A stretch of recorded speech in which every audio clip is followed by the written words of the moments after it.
a girl who seemed to capture everyone's attention without even trying. She wore a dress that was simple yet elegant, her aura confident yet inviting. It was Amaka, a name he had heard whispered around campus.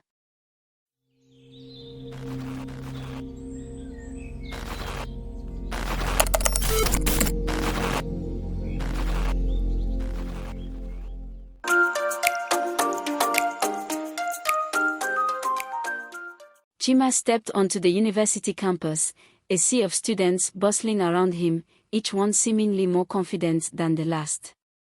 He clutched his warm backpack, his only new possession being the scholarship letter that allowed him to be here. The sprawling lawns, the sleek modern architecture, the well-dressed students laughing with ease, it all felt like a different world. For a boy from a modest neighborhood, the university seemed more like a fantasy than a real place. Chima was determined to make this chance count. Growing up, he had always been told education was the key to escaping poverty, and here he was, holding that key. Yet as he looked around, he couldn't shake the feeling that he didn't belong. The flashy cars lining the parking lots, the designer clothes, and the casually luxurious accessories were constant reminders of the gap between him and his peers. Still, he resolved to work hard, earn his degree, and make his family proud. His first day was overwhelming but hopeful. He mapped out his classes, greeted his professors, and even met a few friendly students. But deep down, he felt a stirring unease, one he tried his best to ignore. His dreams seemed tangible, but he couldn't help wondering if they came with a price. In his second week, Chima spotted her in the library, a girl who seemed to capture everyone's attention without even trying. She wore a dress that was simple yet elegant, her aura confident yet inviting. It was Amaka, a name he had heard whispered around campus. People spoke of her like she was some kind of campus royalty, the daughter of a powerful politician, smart, beautiful, and untouchable. Chima tried to stay focused on his notes, but he kept glancing up at her. To his shock, she noticed and smiled. Heart pounding, he fumbled with his book, pretending not to notice. But then she walked over, her perfume subtle but alluring, her smile widening. "Are you new here?" she asked, her voice soft but with a hint of authority. Chima stammered, caught off guard by her approach. "Oh, yes, just started," he managed. She chuckled, amused by his nervousness. "I thought so. You have that new kid look." She paused, glancing at his books. "You look serious." "Good. I'm Amaka, by the way." "Chima," he replied, trying to regain his composure. With that, a connection sparked. Little did Chima know, meeting Amaka would change everything, drawing him into a world of glitz and secrets he never could have anticipated. A week after their first conversation, Amaka invited Chima to a university event, a charity gala hosted by her father. He wasn't sure if he should go, but the invitation felt like an opportunity he couldn't refuse. Borrowing a suit from his roommate, Chima nervously made his way to the venue, hoping he could blend in with the crowd. When he arrived, the venue dazzled him. Glittering chandeliers hung from the ceiling, and a string quartet played softly in the background. Guests moved around elegantly, and Chima felt like an outsider amid the well-dressed crowd. Spotting Amaka, he felt a surge of relief and awe. She looked stunning, her dress glistening under the lights. "Chima," she greeted him warmly, taking his hand and pulling him into the crowd. "I'm glad you came." He tried to relax, but he could feel the curious eyes of other guests, some recognizing him as the scholarship kid. Still, Amaka's presence made him feel special, even if he sensed the unspoken judgments around him. Throughout the night, she introduced him to her friends, many of whom spoke in a language of wealth and privilege he barely understood. Despite his insecurities, Amaka seemed genuinely happy he was there. For the first time, F began to wonder if he could fit into her world, if only he could find a way to bridge the gap between them. Over the next few weeks, Chima found himself constantly drawn to Amaka. She invited him to lunch with her friends, introduced him to upscale spots on campus, and shared stories of her travels and influential family connections. Each time they spent time together, Chima felt a growing excitement mixed with a pound of insecurity. He was enchanted by her world of high-end restaurants, designer clothes, and lavish parties, but it all seemed so far from his reality. Chima tried to keep up, though the cost soon began to strain his limited budget. He started skipping meals just to afford the small luxuries that made him feel like he belonged, even if only for a moment. But no matter how hard he tried, he couldn't ignore the differences. Amaka never spoke about money, it was simply part of her world, something she didn't have to think twice about. He noticed her friends watching him with subtle smirks, probably recognizing his struggle to keep up. One night, after a particularly expensive dinner with her group, Chima returned to his dorm room, staring at his empty wallet. He knew he was risking everything he had just to impress her. His scholarship was his only ticket to a brighter future, yet he was beginning to feel trapped by his own aspirations. How much longer could he keep up this charade? As Chima grew more involved with Amaka, he noticed strange things around campus. Late at night, he would see small groups of well-dressed students gathering in shadows, whispering and exchanging envelopes. Rumors swirled about an elite, underground society, an exclusive club for students from powerful families, a group that supposedly guaranteed wealth and success for its members. Chima wasn't sure what to make of it, but he couldn't deny his curiosity. One night, he was walking back from Amaka's dorm when he saw a group of students disappear into a building he hadn't noticed before. His heart raced as he recognized some of them from Amaka's circle. Could this be that rumored society? The idea of an elite group pulling strings on campus both fascinated and intimidated him. Could joining them be the answer to his problems? As he lay in bed that night, the thought lingered in his mind. What if this society could help him become someone worthy of Amaka? Someone who didn't have to constantly worry about money. He felt a dangerous allure pulling him in, the same feeling that had haunted him ever since he first stepped onto campus. Was he willing to go this far? The next day, a figure approached Chima as he studied in the library. It was Desmond, one of Amaka's friends, someone he had seen in the company of the wealthy and powerful students. Desmond was confident, impeccably dressed, and had an air of mystery about him. Chima's stomach tightened as Desmond took a seat across from him, a knowing smile on his face. "Chima, right?" Desmond asked casually. Chima nodded, unsure of what this encounter meant. "I've seen you with Amaka," Desmond continued, his voice low but friendly. "I can tell you're ambitious. You want more out of life than just getting by."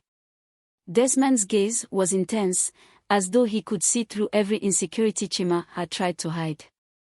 Chima nodded, feeling the truth of Desmond's words settle uncomfortably within him. "I guess you could say that," he replied, cautiously. Desmond leaned in closer, lowering his voice. "Then maybe you'd be interested in a little opportunity. There's a society on campus, a group that can help you achieve things you never imagined. Money, connections, respect. All you need is loyalty." He placed a sleek, black card on the table, an invitation with an address and a time, no other details. Chima's heart pounded as he picked up the card. The idea of finally being able to keep up with Amaka and live without constant worry was intoxicating. Yet he felt a flicker of fear as he looked into Desmond's eyes. This was a choice, he realized, that could change his life forever. Chima couldn't stop thinking about Desmond's invitation. The idea of joining an elite society promised everything he yearned for: security, prestige, and a chance to finally be seen as equal to Amaka and her friends. When the night of the meeting arrived, he hesitated, but curiosity and ambition drove him forward. He found himself at the address on the card, a dimly lit building just off campus. Inside, the air was thick with expectation, as other students, all dressed impeccably, murmured in hushed tones. Desmond greeted him with a nod, and Chima was introduced to other members, each from influential backgrounds. Desmond laid out the society's purpose, to help members achieve success, but loyalty and discretion were required at all times. The group offered mentorship, resources, and contacts that could transform Chima's future. As he listened, Chima felt a thrill like he'd never experienced before. He imagined himself climbing social ladders he once thought unreachable. Amaka would see him differently. He'd no longer be the scholarship kid from a poor background. All he had to do was commit. Desmond informed Chima that before he could be fully accepted, he'd need to complete a loyalty task, something simple but necessary. His task was to deliver an envelope to a specific address off campus. Desmond assured him it was harmless, just a small errand to show he was trustworthy. Chima carried out the task with little hesitation. The building he delivered the envelope to was nondescript, and he handed it over to a man who barely looked at him. Walking away, he felt an odd thrill mixed with a hint of unease. What was in that envelope, and why had it felt so clandestine? Returning to campus, Desmond greeted him with a grin, congratulating him on completing his initiation. Chima's reward was waiting, a substantial sum of money, more than he had ever held in his life. As he pocketed the money, he ignored the nagging doubts in his mind. This was the beginning of something big, and he wasn't about to turn back. With the task completed, Chima was invited to his formal initiation. He arrived at a grand hall, dimly lit and filled with members dressed in black, their faces obscured by masks. He was given a mask himself, and as he put it on, he felt both exhilarated and apprehensive. A member of the society, someone he recognized from Amaka's social circle, recited an oath about loyalty, sacrifice, and secrecy. Chima repeated the words, each sentence binding him further. At the end, Desmond clasped him on the shoulder, welcoming him as an official member. For the first time, Chima felt like he was part of something bigger than himself. Yet beneath his excitement, a shadow lingered, a sense that he was now tied to forces beyond his control. Following his initiation, Chima received his first official payment from the society, deposited discreetly into his bank account. The amount was staggering, enough to cover his tuition, expenses, and more. He celebrated by treating himself to new clothes and taking Amaka to an exclusive restaurant. She noticed his change in demeanor, impressed by his newfound confidence and self-assuredness. With the money came a sense of power and ease that he had never experienced. No longer did he feel like the struggling scholarship kid, scraping by on whatever he could afford. For the first time, F felt he could match Amaka's world. But with the money came responsibility, a reminder from Desmond that loyalty was expected. Chima assured him that he understood, even as he pushed the thought of the society's hidden cost to the back of his mind. Chima quickly became a campus sensation, no longer just the quiet, ambitious student but someone who exuded wealth and confidence. He invested in his appearance, buying designer clothes, watches, and accessories that helped him fit seamlessly into Amaka's world. With his newfound financial freedom, he could join Amaka and her friends without feeling out of place. Amaka noticed the change, complimenting him on his new look and laughing as he joked about finally learning how to dress. But as Chima immersed himself in this lifestyle, he also started to notice a growing emptiness. The more he acquired, the more he realized that acceptance could never fully mask his doubts. As weeks passed, the society began asking more of F. The tasks grew more demanding, often requiring him to use his new influence to sway small campus decisions, give up certain principles, and even alienate friends. Desmond reminded him that these favors were part of the society's expectations, and failing them could lead to consequences. Chima felt torn. He'd gained so much money, status, and a place in Amaka's life. Yet, each new task made him feel like he was slipping further away from his true self. But with each hesitation, Desmond reminded him of the rewards, coaxing him to look at the future he could achieve if he remained loyal. Chima's friends from his earlier days on campus began to notice the shift in his personality. They confronted him, worried about his secrecy, his sudden wealth, and his changing behavior. He tried to laugh it off, telling them he was just seizing opportunities. But as he watched their concerned faces, he felt a pang of guilt. After that night, he started distancing himself from them, no longer feeling like he could relate to their worries. They spoke of exams and part-time jobs, while his life had transformed into something far more complex and dangerous. Deep down, Chima missed their support, but he couldn't bear to let them see the path he was on. Desmond approached Chima with a new task, this one far more dangerous than before. It involved compromising a professor who was interfering with one of the society's plans. The task sent a chill down Chima's spine, but Desmond assured him it was merely a necessary move to secure their interest. As Chima carried out the task, he felt an intense dread. He realized he was now too deep to back out easily. Each act seemed to pull him further into a web of obligations and dark promises. For the first time, he wondered if he'd gone too far. One evening, Chima was asked to help the society by betraying someone close, a fellow student who posed a threat to the group's operations. His task was to collect information that could ruin this student's reputation. The request made him feel sick, but the society's promise of greater rewards urged him on. Completing the task left Chima feeling hollow. He had crossed a line, one he couldn't ignore. But the allure of the society's rewards was powerful, and each success brought him closer to the dream of wealth and acceptance. Chima returned to his dorm that night haunted by guilt. The face of the student he'd betrayed lingered in his mind, along with the weight of his own actions. He knew he was hurting people, abandoning his values. But the pull of the society was strong, and he couldn't bring himself to leave. Each moment with Amaka, each luxury he enjoyed, reminded him of the life he had always wanted.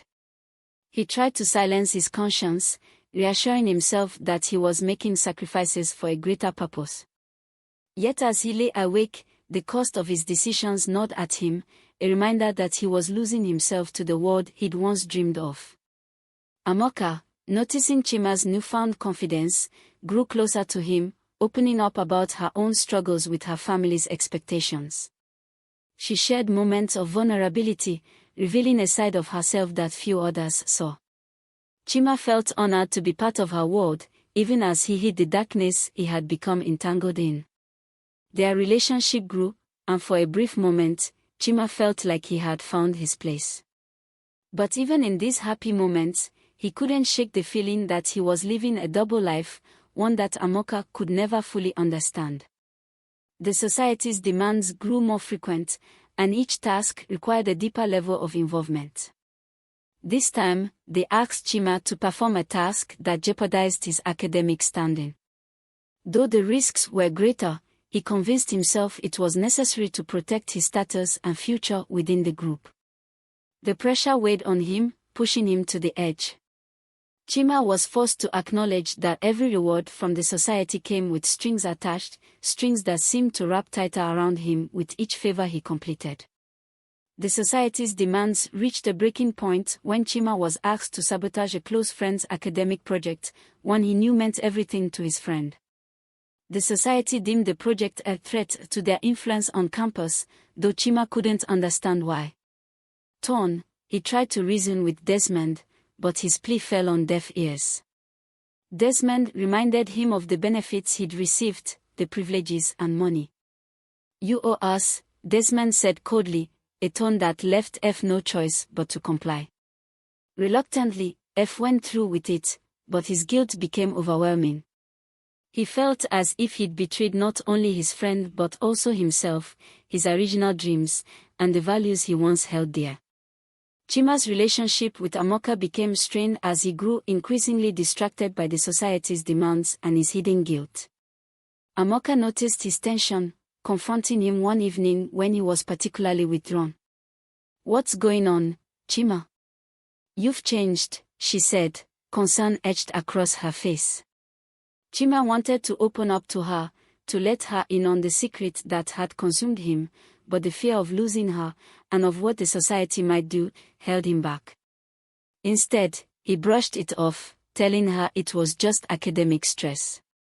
But her disappointed look left him feeling hollow, realizing that his secrecy was driving a wedge between them. The society began pushing Chima further into dangerous territory. They introduced him to influential figures, powerful people who hinted at bigger opportunities and bigger risks. Chima was told that the society could offer him a future beyond university, one filled with wealth and connections he could only dream of. But the price would be even greater loyalty, greater sacrifices.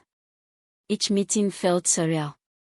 The powerful people he met saw him as a valuable asset, yet their gaze was cold, calculating. They reminded him of his place, that his loyalty was bought. Chima began to feel trapped, as though his success was now bound to the society's shadowy grip. Chima's double life became increasingly difficult to manage. He neglected his studies, barely keeping up with his assignments, and his grades began slipping.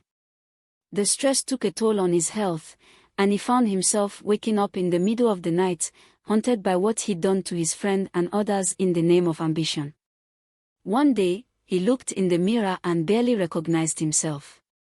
The once determined student, eager to rise above his circumstances, had become someone he didn't understand, a person motivated by greed, fear, and the desire to belong at any cost.